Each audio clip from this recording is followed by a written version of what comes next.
How do you take a piece of jewelry that's already made, keep the same elements, but simplify it? In today's video, which is a special one for one of my patrons, I'm going to show you how to do just that. Hi there, Sandy here. Welcome to another polymer clay jewelry making video at keepsakecrafts.net. So my patron Lila has been supporting me at the creative genius level for 6 months now. And one of the rewards that my patrons get for that level of support is that I will design and make for them a custom piece of jewelry to their specifications. Lila really admired this piece of mine, and I have to agree with her. This is one of my favorites. I love to wear it. But she wanted it to be simplified. She wanted it to be in similar colors, but she had a specific idea for length and stringing and also the shape. She didn't want the hole in the middle. So we're going to go with a mokume gane pendant, but in a simplified shape and also simplify the stringing. So the first step is to make our mokume gane block. What you'll need to do is choose 4 colors. You could do more or less, but this is a good number for contrast and interest. 4 colors of polymer clay. You should have 1 light, 1 dark, and 2 others. Again, colors that will contrast with each other so that the design really shows up. What I have here is about 1/4 of a block of each of these colors, 1/2 an ounce of polymer clay rolled out on the thickest setting. So this will make a block of mokume gane about the size of a package of polymer clay, about 2 ounces. So if you want more, if you think you're going to use it for a lot of things, then just increase the amounts. I wouldn't do much less though, just because it gets difficult to manage it once it's smaller. So 1/4 block of clay, each one rolled out on the thickest setting of your pasta machine. Next you want to stack them together for maximum contrast. So I'm going to put the pink on the brown and the white on the blue. Now you'll notice that I have cut these out into nicely shaped rectangles. That's just for the camera. It's a little distracting to see all those messy edges on the camera, but in real life, but if I wasn't doing this for the camera, I wouldn't bother. So now I'm going to take each of these stacks and roll them through my pasta machine again on the thickest setting. So here are my 2 sheets rolled out. And now you're going to stack them together again, keeping in mind maximum contrast. Also keep in mind that your top and bottom colors are going to end up next to each other in your stack. So in this case, if I had the white next to the brown, that's good contrast, and the pink next to the blue, that's good contrast. But I wouldn't do it the white next to the pink, because then I'd have the blue next to the brown. So I'm going to put these together, and again, roll them through the pasta machine on the thickest setting. And here it is. So each of our layers is now 1/4 of what it was on the original thickest setting of the pasta machine. Next we'll cut this in half and stack them on top of each other, keeping the order of the layers the same. One more time, roll this through the pasta machine on the thickest setting. It's interesting that this clay on the top is being a little uncooperative, but it will still work out fine. So now we can cut this in half and stack it again. Now it's helpful to know what you plan to do with this mokume gane block. If you plan on making lots of very thin veneers where you cut out sheets of your design and roll it very thin on the pasta machine, you may want to repeat this step one more time, where you've cut it in half, stack them, because right now what you have are 8 layers of color. The problem is if you roll it down too thin, you're going to actually start mixing the colors together, and it will just kind of turn to mush instead of being able to see distinct colors like in this. However, if you were to take something that was starting to mush together and roll it out very thin on the pasta machine, those small, close together areas would get bigger and become more distinct, which is why I say it's helpful to know what it is you're planning to do with this. I know that I'm going to cut fairly thick slices, so I don't need to worry about rolling it thin. So I'm going to leave it just like this. Now we can cut this in half again and stack them. And you can do it one more time if you want. I think I'm going to leave it like this. And you can trim off those ragged edges. I'm going to do it again mostly just because this is on camera and it's a little distracting, but if I was doing it not for the camera, I would just leave them. So here's a good shot of all of those layers. It almost looks like I flipped one the wrong way. Did I? Oh, maybe. It'll be fine. So now you want this well stuck down to a tile. And you want to gather a bunch of tools. All kinds of things will do. I love using a ripple blade for this. I also love using these small cutters in different shapes. Round cutters look great. A needle tool, ball tools. You can use sharp tools, blunt tools. What you're going to be doing is pressing these tools into the clay. Now you can use something like a ripple blade. Make lines. I think this looks great. And you're cutting it apart, so just kind of squash it back together. You can use cutters. And this isn't as sharp as the ripple blade, so it'll actually make a different kind of line. And we could do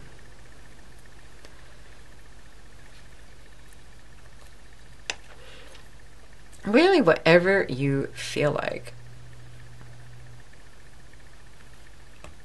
Oops, and if it pops out, that's okay. Just gently press it out of the cutter and push it back into place, and you can leave it lined up, or you can put it in not lined up anymore. I like those ripple lines, so I'm going to try to line those back up. You get interesting shapes by overlapping your cuts.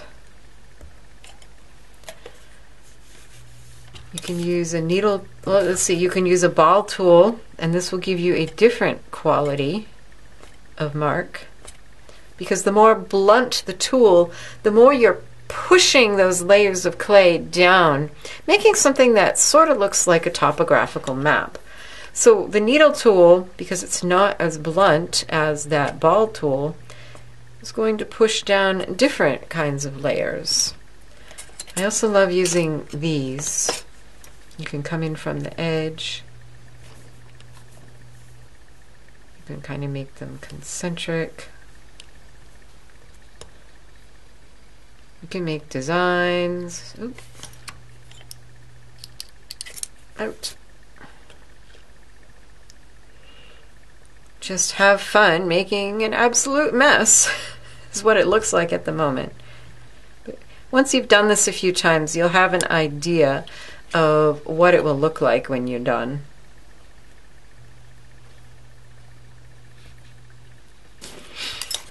Again, the more blunt the tool, the different the quality of line. So pressing in something like a big ball tool like this is going to give us something very different.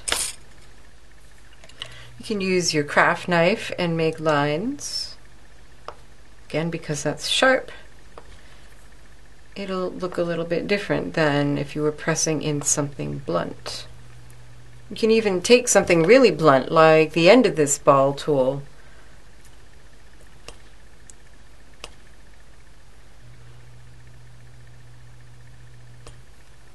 Alright, that's enough fun for today.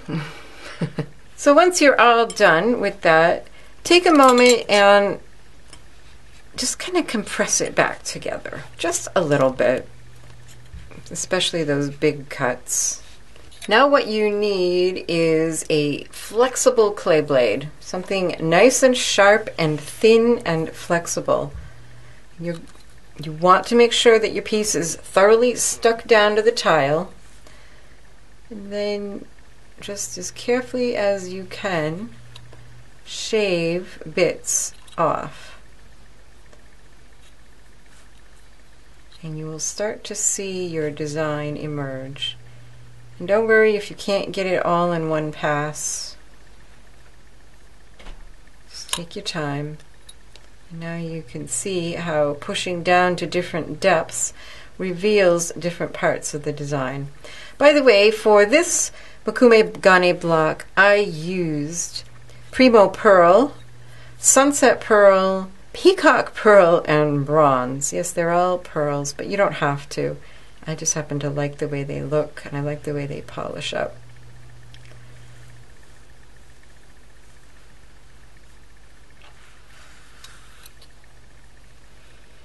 Now, if you want to get very thin, precise slices, you may find it helpful to have a tool that, such as a clay slicer. Like I have a Lucy clay slicer that helps to cut these really thin and even. Although you don't have to have them thin and even for this project.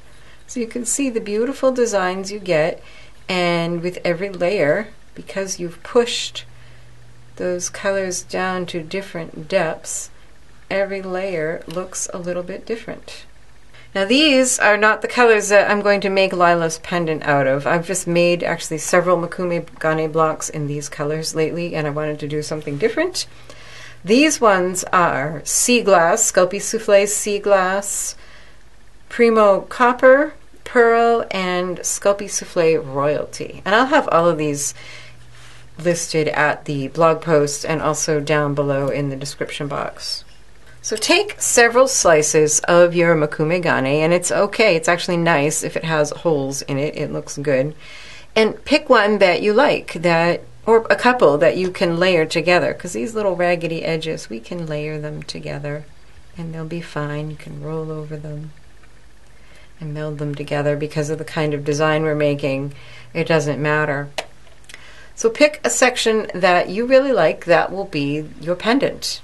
I've already done that here in colors that Lila asked for, the same colors that I made this pendant out of. And I used my Lucy clay slicer to slice this evenly. It does not have to be particularly thin for this project. Because we have holes in it, we want to have something behind them. And I have chosen this color. This is Graphite Pearl. And I just thought it was a nice contrast and looked really interesting behind those colors. I'm going to spritz it with just a tiny, tiny bit of Armor All. I love using this as a release. I always put it on the clay. You just want a tiny bit. I've never had any problems with it.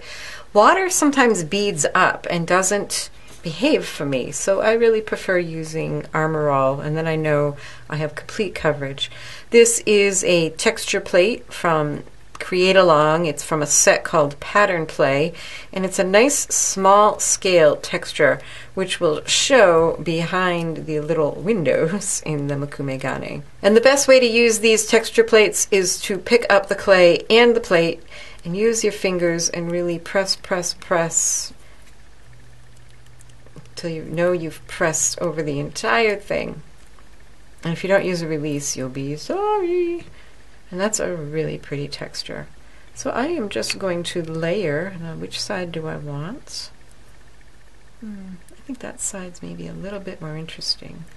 So I'm going to layer that over there. And now to decide for a shape. I'm going to be using this Sculpey Cabochon mold, and this is the shape that Lila picked. I actually made a few samples earlier. I made circles and teardrop cabochons, and I asked Lila which one she liked best, and she liked this one best. And actually these two have the Graphite Pearl just as it is, and these two I added a little bit of mica powder on the Graphite Pearl. I think this one got copper mica powder and this one got pearl mica powder. But she liked it plain, and I do too. I think it gives more contrast. So not a bad idea when you're doing something like this. If you have an idea, just do some tests and make some samples. That way you'll know you'll be happiest with what you come up with. Next, find a cutter that is a little bit bigger than your cabochon that you want to mold, because you're pushing it down into the mold, so you want to have some extra. And I really like this section up here, so I'm just going to cut that out. And you might even be able to peel the mokume off your backing and save your solid color for something else. The best way I've found to do this is to put your mold on a firm surface like a ceramic tile. Lay your piece over it. Just grab some scrap clay. Roll it into a shape similar to what you're molding. So if I was doing the round one, I'd roll it into a ball. In this case, I'll just roll a bit of a teardrop and press it in. But don't press super hard because it's kind of nice to have this space and the different depth. And if you press too hard, you're just going to flatten that all out. So when you feel it starting to resist, just press a little bit more. And now grab that really sharp, thin blade again. Lay it across your mold and carefully, with a sawing motion, go ahead and remove some of the excess. You won't be able to remove it all at once. If you try, there's a good chance you'll make gouges in your mold, which I have to admit I have done. So just have it kind of floating right over the top of the mold, and do it in a few passes, coming at it from different angles. That's the best way to get it as clean as possible. And I'm just pulling those extra bits off. This is what happens if you gouge your mold. You end up with a little piece that the clay is going to land in, which is a little annoying. And it's helpful that this is long and sharp and thin because I'm kind of bending it up here so I can hold it and control it. And I'd say that's pretty good. Those edges may be a little bit messy, so just use your thumb and kind of stroke them in, just from those outside edges. I love these flexible molds because you can just bend it and pop out your cabochon without distorting it at all. And if you need to, just use your finger and smooth those edges just a little, but don't distort the shape, because what I'm going to use for the bezel is the matching bezel mold by Sculpey, and I'll show you how to make that. I'm not sure if this is going to be the final bezel. I have to think about it, but I'll show you how to use it in case this is what you want to do. I'm going to use the same graphite pearl clay, and this has been sitting for a couple days. I need to just kind of condition it, warm it up a little bit in my hands. And this is also a good one to have sitting on a firm surface so that you're not pressing this down, because this area on the back is very thin and it can be easy to distort it. And if you want them to fit properly, then you don't want them distorted. So I found the best way to fill these is to roll a snake of clay that will go all the way around and fill in that chamber there, that deep part that will end up being the top edge of your bezel.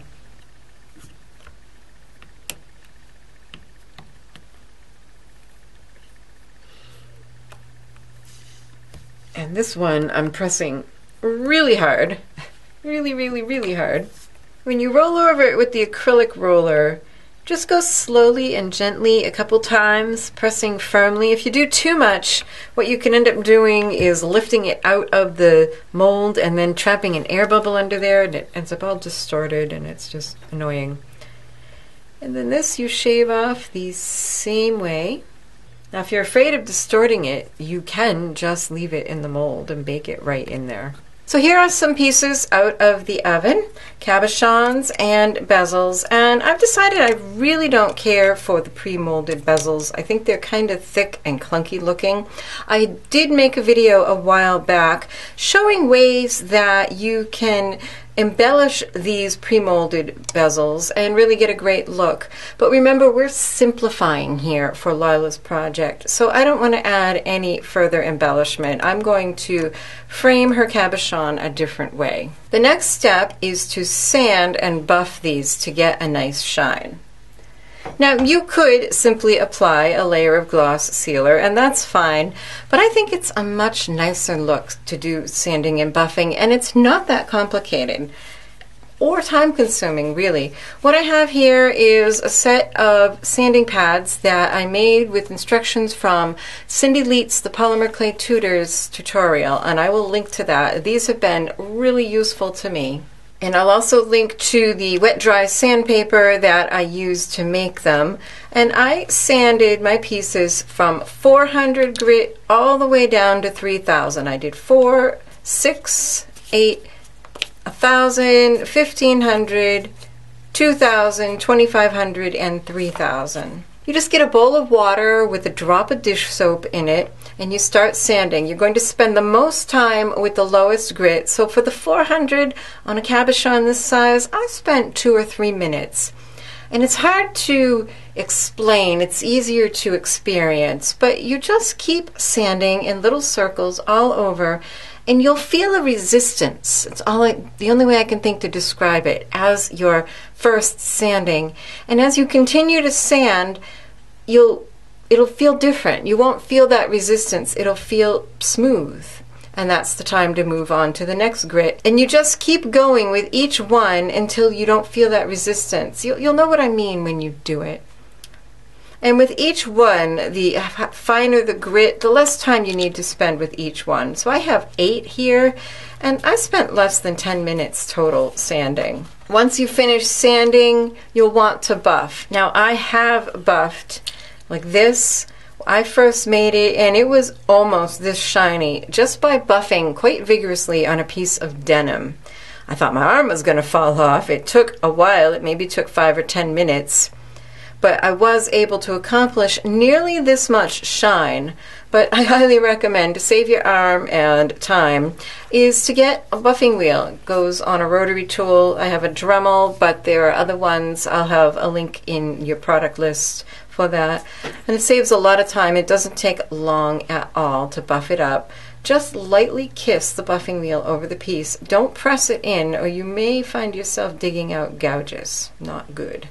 Here are 2 pieces I've sanded and buffed, and I don't know if you can see the difference on camera. This one on the right has a much nicer shine, and that's because I sanded this one all the way up to 3000. This one I only sanded to 2000. I don't know if you can see the difference, but I can. This one looks much nicer and much more professionally finished. Like I said, I wasn't happy with these pre-baked bezels. I just thought they looked clunky. Here's one that I was experimenting with, and you can really see the difference, just how much more elegant this looks than this. But we can do this pretty simply ourselves. I've got here a bit of my Graphite Pearl clay that I've textured with a texture sheet. Any texture sheet you like will do. And some Bacon Bond or any liquid clay. Brush some on the back of your cabochon. Now, one thing I noticed that I thought was interesting was with my test pieces, I noticed that the shine, the buffed up shine, disappeared when it was baked. And I had to buff it again after baking. No big deal, just something to keep in mind, so don't freak out if that happens to you. Just get out your buffing wheel and spend another 30 seconds or so and you'll bring the shine right back up. So I've got my cabochon on here. Now you'll want to cut this. Don't angle in. You want to keep your blade nice and perpendicular to the cutting surface. This will give you a flat edge for this piece on the outside to sit on. So don't cut in, just keep it perpendicular. And I like to tilt my blade a little bit away from my cabochon, just a little, just to keep me from digging into my cab. And you can overcut a little at the beginning, it's okay. It's easier to trim it off. And if you undercut a little, you can push it out. So I actually did a pretty good job there. Or you can see it's a little short there. You can just use your fingers and push it out until that cut edge meets the edge of your cabochon. Now you're going to bake this again. I'd bake it for half an hour. Here's one where I've already done that. Baked my piece, so the backing is baked, and now we can add the border trim. Here's some of that same graphite pearl clay rolled out on a fairly thin, like medium thin setting. It's a number 4 on my pasta machine, which is about 1.3 millimeters. You'll need to test the proportions of your project. So you want to cut a strip that is wider than where the cabochon starts to curve up and the bottom of your backing. So I'm going to cut this about 1/4 inch, which will be far more than I will need.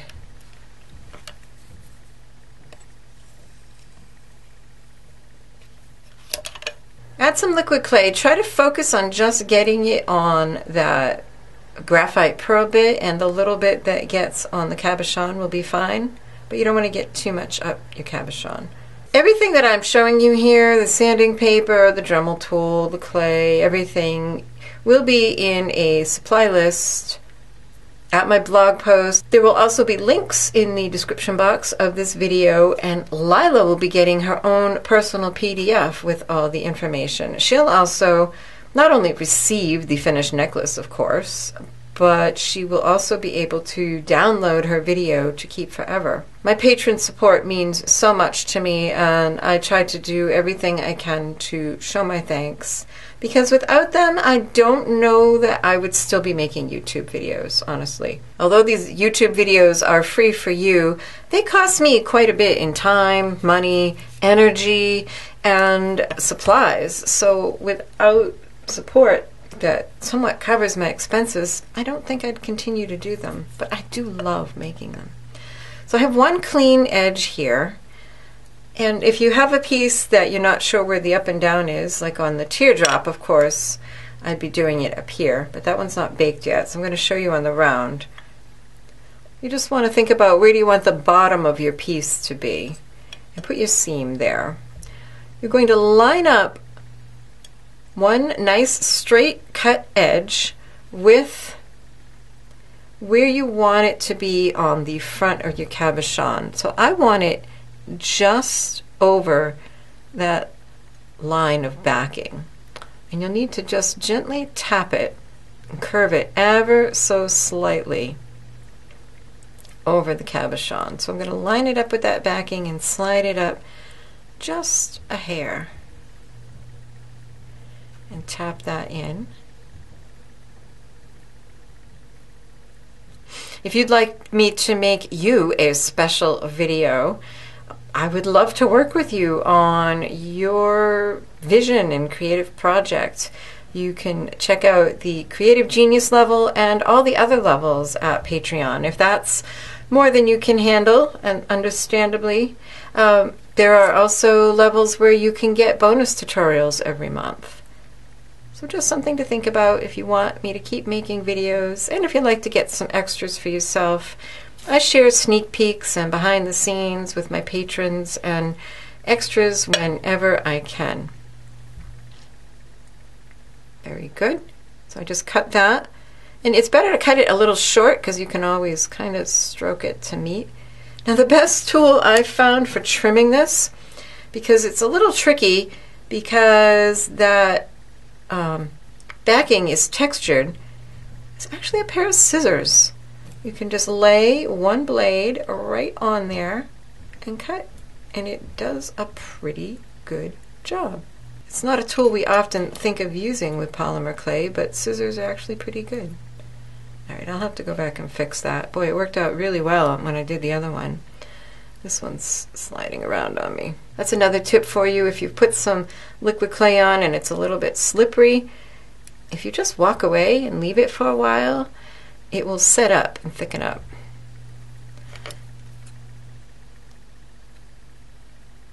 Okay, that's not so bad.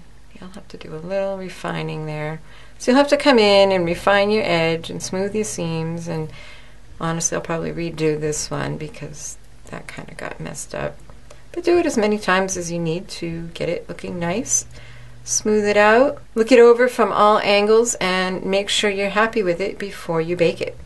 And this will be the final time, so I would bake that for an hour. Here's a piece that I did earlier. I also did a little testing. I wasn't sure how much I liked the Graphite Pearl.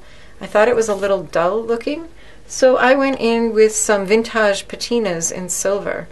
Just gently brushed them on and let them sit for a few moments, and then wiped off the excess. And I think that really, you can see I've got half with and half without. I think that really brightens it up. So here's the pendant that Lila's going to receive out of the oven. I've buffed it up again. I've also added the vintage patinas I mentioned.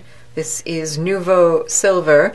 And what I did, I just used a tiny little brush, painted on the edges, painted on these edges, let it sit for just a little bit, a couple minutes, and then got out a baby wipe and wiped it off to kind of give it that antique silver look. It was a little too stark with just the gray and also a little too bright with just the patina, but wiping some off, and then you go back in and paint some on because you wiped too much off, just to kind of give it that aged silver look.